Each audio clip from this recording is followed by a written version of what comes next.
Hi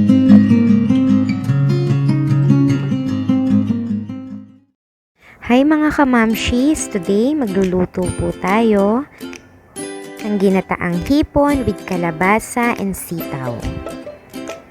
So samahan niyo po ako at magluto po tayo.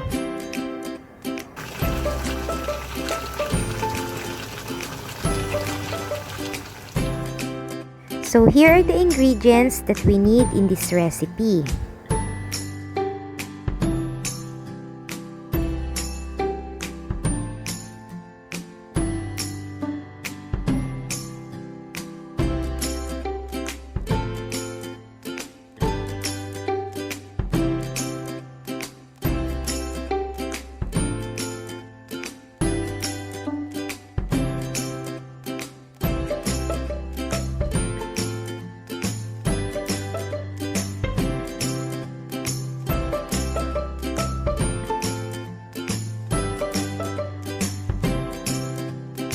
Let's heat the pan first before putting in our butter.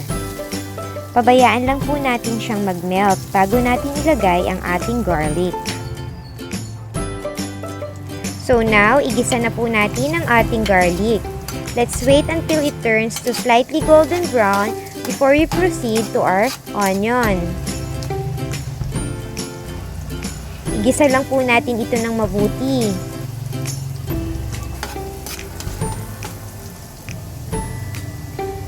Next is our onion.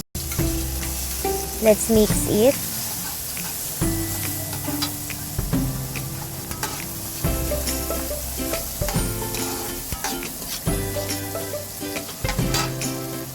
And our tomatoes.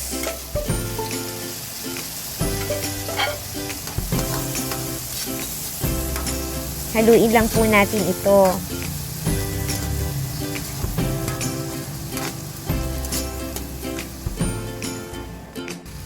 Let's press and crush our sauteed mixture. Like I've said before, from my earlier vlogs, pag nagsusaute po tayo ng ating ingredients, kailangan po nating i-crush ito because it also adds flavor. Yan. So now, we're going to add our salt, sugar, pepper, and our dried parsley. Actually, ang parsley naman po, it's optional. Pwede nyo po itong tanggalin kung ayaw nyo. I just add it kasi naglalagay din po ito ng twist sa ating recipe.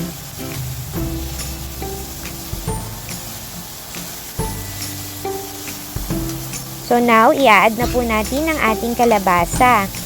Inuuna ko po ang kalabasa kasi it also adds creaminess sa ating coconut milk. Yan. Haluin lang po natin ito.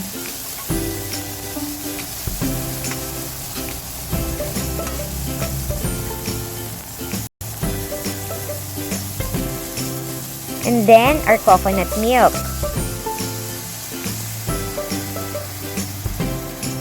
Haluin natin siya. And we're going to simmer it for just at least 3 minutes.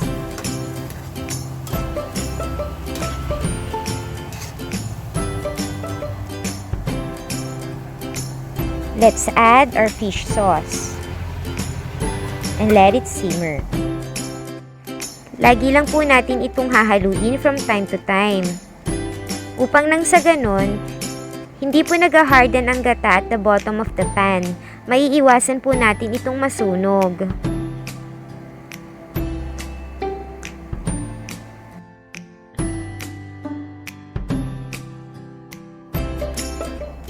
So now, nakulo na po siya.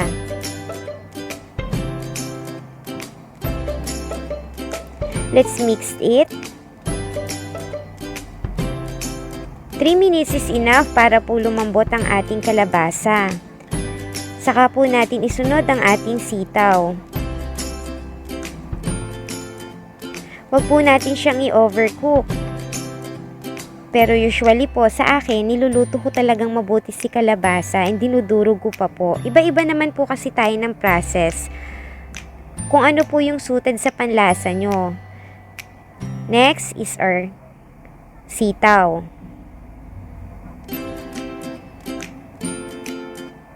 Haluin po natin ito. Yan. Mukhang masarap na to. Wala pa yung hipon, okay na siya. Pabayaan din po ulit natin itong kumulo. Let's wait until 3 minutes. Kung gusto nyo pong ma-overpower ang lasa ng gulay o ang kalabasa kasi may tamis po itong lasa, pwede rin po natin siyang pakuluan ng matagal before adding our sitaw. So yan, nagtitik na po ang it's getting thick na ang ating gata. Malapit na siyang maluto, so i-add na po natin ang ating hipon. Alam nyo po, ang pagluluto ng hipon, hindi kailangan nating pakuluan ng matagal. Kasi yung balat niya, didikit sa meat ng hipon. So I always do this, lagi siyang panghuli. If ever na mauna man siya, lagi ko siyang tinatanggal din. After na kumulo ng konti, ipuput ko sa another bowl, saka ko ilalagay yung ingredients doon sa pan ko. Kasi ayoko talaga na kumulo siya ng matagal. Pagka ganyan lang po kasing kabilis ang luto nyo sa hipon, napaka-chewy niya once na kinain po natin.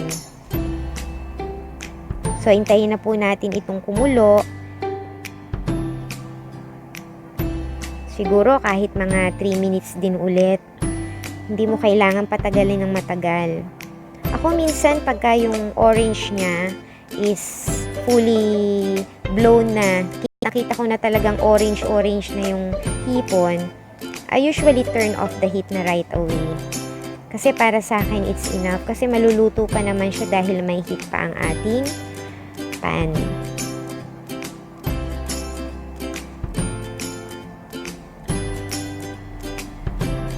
Mix it from time to time. Huwag nyo pong kakalimutan yun para hindi po masunog.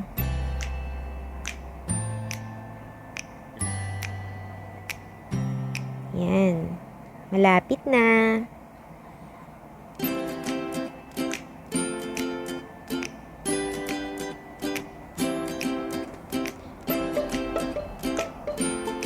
So, yan. Ganyan lang pong kasimple ang ating ginataan na may kalabasa and sitaw.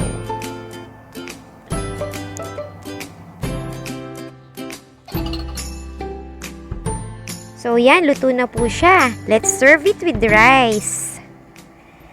Don't forget to please like, share, and subscribe for more recipes. Thank you so much po. Till next time. Bye-bye!